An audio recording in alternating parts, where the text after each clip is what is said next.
What is good, people? Welcome back to the channel. KG is back. It is time for a brand new transfer talk on this very early Saturday morning. We've got a few things to get into today, and I want you to indulge me, as it says on the thumbnail. So please hear me out when it comes to Aleksander Mitrović, and I hope the club are listening too. But listen, people, we're going to get into this one. We have a goalkeeper update. Cross yesterday added another goalkeeper to this ever-ending list that Leeds United have assembled for a new goalkeeper in Robin Zentner at Mainz. Is understood to be another goalkeeper among the options Leeds United have shortlisted in the position. Now, for me, Robin he's a good goalkeeper, but he is a clear couple rungs below Milinkovic-Savic, Perry, Lucas Perry, and Nick Pope. He's rung below those for me, in my opinion. And it would seem that this would be a cheaper deal to do, which seems to be the theme of the window so far. And we'll get into our left back talk in a minute. But for me, this list, I appreciate how big it is, but can we get one of these guys wrapped up? You know, and if Zentner's coming in, for me, I'd much prefer him as a number 2, if we're being real. And then you go out and get Milinkovic-Savic as your number 1, have real, like, intense competition there. I don't think that's likely with the way this window's going so far. And I'm speaking very early on the 5th of July, so things can change. But yeah, this one is another one added to the list. Solid enough goalkeeper, but if you're asking him to play out from the back again, much like Nick Pope, he's not going to really help you out there. But yeah, we shall see if there's any further updates with this one. The never-ending Gabriel Gudmundsson. This one is just ongoing, but the latest update with this one is that Leeds have agreed terms with the defender, but the negotiations between the clubs are still haggling over the fee. It's saying in the latest reports that Lille are demanding a fee closer to 15 million euros, which is around 13 million pounds, but Leeds started the talks at 8.6 million, which is around 10 million euros. So again, much like the Bijol situation, it seems like we're trying to find a happy medium between the two fees. Unless someone else comes and sign him, and then Graham Smith and Baron Cross say we were never going to sign him anyway. But it seems to be the fee that Leeds United are trying to negotiate down to a more acceptable fee. I think it's because he's only got a year left on his contract. But, you know, Lille will see that we are in need of a left back and will say, well, we want this much. So we'll stay tuned to this one. Maybe this will get resolved today. Who knows? But yeah, that's the latest in regards to that. It's a haggle over the fee. Now, I'm not going to stay too long on this one, because this doesn't put me in a happy space. Cage don't get happy talking about this, but thankfully so far, Sebastian Vidal has got everything wrong so far when it comes to Leeds. I've brought him up a few times on here. He's mentioned Buendia bids and everything else like that have just not materialized. So I'm hoping that this is nonsense. But the only thing is, I was reading another report, again, it's from the Sun, so again, how credible is that? But they're saying that Leeds United hierarchy are not keen on Josh Sargent, but Daniel Farke is.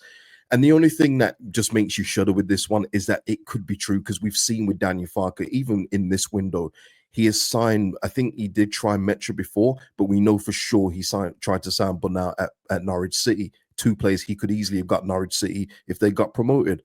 So it always just makes you think, oh, please no. But there is also interest from Burnley, who we'll get to later as well, and another club. I think it's an Italian club. So I'm just hoping that we're not in for this, because if this guy becomes our number 1 target, and it's Josh Sargent, for people that aren't watching, I honestly, I need time to process it before I even do a video. So I want to take it in a different direction, people. And the man on the thumbnail is Aleksander Mitrović. And the reason why I'm bringing this up, and I need you to hear me out on this fully on here. I know he's out in Saudi. I know he's on a lot of money. But there's also other players, when they leave Saudi, they know they're not getting that money when they come back to Europe, and they accept that. But Mitrović is no longer in Simone Inzaghi's plans at Al Hilal. If we're going to scrimp and save everywhere else, this is where I would want us to plow in a bunch of money. Now, I'm telling you right now, if we were to spend, say, 18 million on Josh Sargent, or you plow 80 million plus a bit more cheese in it to get a loan deal for Mitrović sorted, I'm taking the year loan of Mitrović every day of the week. Now, listen, John Duran has also, gone over to Saudi. As we know, he moved in a very expensive deal, but he is moving to Fenerbahce. They've agreed a deal. He's going to Fenerbahce. He's not going to be on 400,000 a week at Fenerbahce. Not happening. So what I'm saying here, Mitrović, And then let me just get this out of the way as well, because people say, "Oh, but you can't be on so much money, Cage. It will disrupt dressing room harmony." No, the dressing room will know they've got an absolute monster up front. So when the game is tight, he will put that thing in the back of the net, right? No hesitation. This guy is a monster in every sense of the word. Aggressive press, beast to get off the ball, and his finishing is undeniable. And he's done it here in Premier League before, which is what you've asked for. So I'm saying this: if you're going to scrimp and save on other areas, for me, there's two places that you can't scrimp and save in terms of quality, and that's goalkeeper and a striker. This guy will get it done. And listen, we need something like this. Get a loan deal sorted. Give Al Hilal a good loan fee. Take on a big portion of a portion of the wages. Al Hilal will know as well, by the way, with the loan deal in the report saying that they know they'll have to cover a large portion of the wages. But I think if you get over a certain amount, they'll be happy with it as well as a loan fee. Get this man in. He's available. Bring him in. Can we pull him in? That's a whole different story. Okay. That's a whole different story. But have the intention, have the ambition to go get him. Guys, people say about the Saudi league, but this guy is still bagging for fun. He's still, the tuck shop is still open for Mitrović. You bring a Mitrović, it just raises everything around the football club. It raises the level of play that we've got.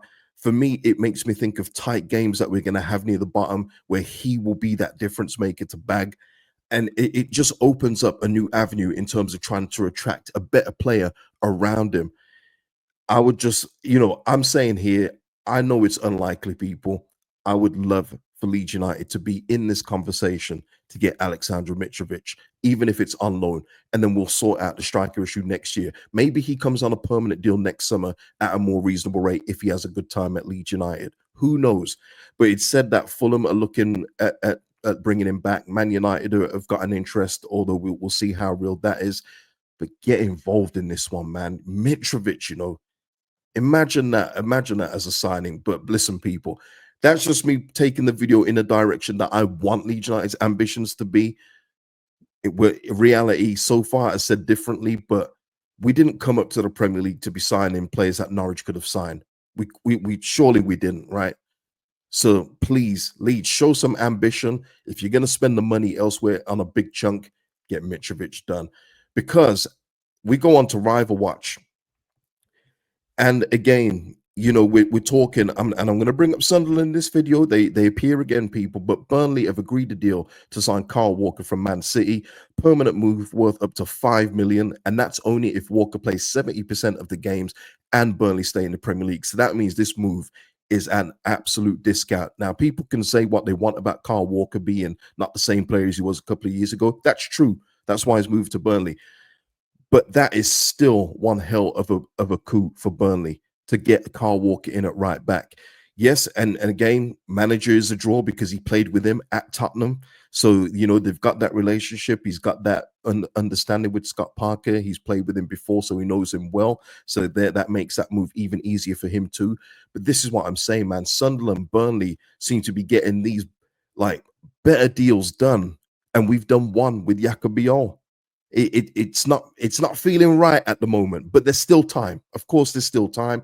But I'm saying it just seems that the two other clubs that got promoted with us are moving with a little bit more quality in their ranks. But yes, Burnley signing Kyle Walker, and I just know, by the way, if we was to sign Kyle Walker, people would say, "Look at that experience. He's won the Premier League. Look at that experience. Look how much experience and know-how you get." But he's gone Burnley, so he's going to be washed up. I know the rhetoric. You don't need to say it. Speaking of Sunderland as well, they're aiming to add more quality and potential in their ranks. Chemsedine Talbi, 20-year-old Moroccan winger, is about to sign a 5-year contract for them, 20 million euros. Highly talented winger, highly talented. I'm sure Chris King will know much about him, but yeah, raw potential, much more to come from him. But yeah, looks like Sunderland are looking to sign yet another talent from the Belgian Pro League, which is a league I've been saying that you need to go and pillage because there's a lot of talent there.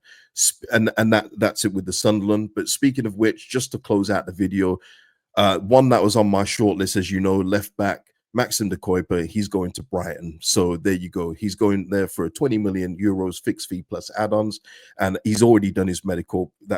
This is not the latest one, but that deal is done, and he will be joining Brighton. So Maxim De Cuyper is off. Someone who I didn't mention, but we discussed before.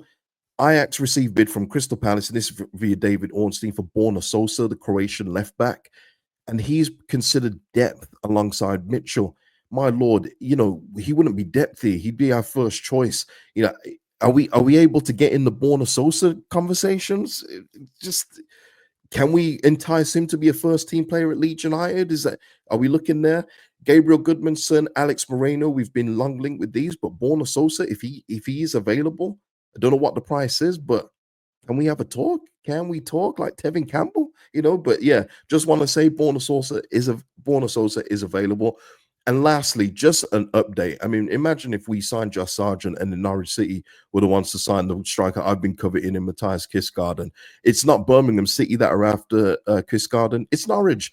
And it's said that from the latest report that he's understood to want to join Norwich, despite Lens having an 11 million bid accepted for him.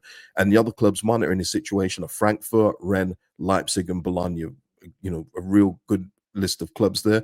But it looks like he might want to move to Norwich, and it looks like we could be funding that if any move is finalized for Sargent. But listen, we don't want to end the video on that. So listen, people, just wanted to give an update on that. And I hope everyone's good. I hope everyone has a good weekend. Hopefully I'm back live and we're discussing a signing so we can talk through that in real time. But until then, like the video. It's free to do. Thank you to all members of the channel, and thank you to Parent House, William Morrison, Mr. P, and Ryan Dudley for the super thanks on the last couple of videos. Much appreciated, guys. I'll see you in the next one. Give me your thoughts on anything discussed. Peace out.